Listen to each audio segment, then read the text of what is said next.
विश्व 24 न्यूज हर पल आपके साथ। सगळे धर्म आपापसामध्ये एकमेकांना आदर देतात। आपण कोण आहे जे एकमेकांमध्ये आपले मतभेद ठेवतो? आपलं गाव म्हणजे आपली प्रतिष्ठा आहे, आपला अभिमान आहे।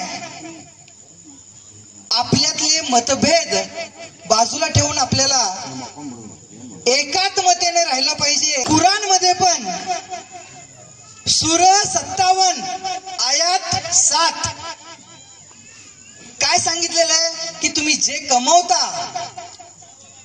त्यातलं थोडासा भाग खैरात करा, 5-10% का असना।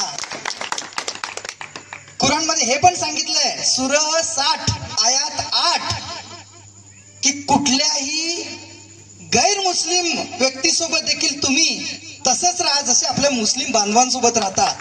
त्यांचा देखील धर्म माणुसकी शिकवतो, आपला देखील धर्म माणुसकी शिकवतो। मग आपल्याला त्याच्यानुसार चालायचंय।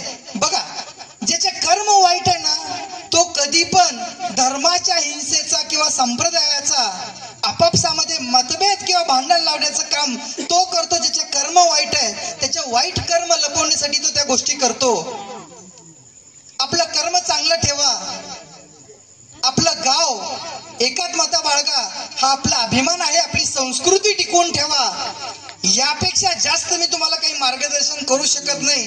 माझे 5 मिनिटं संपलेली आहेत।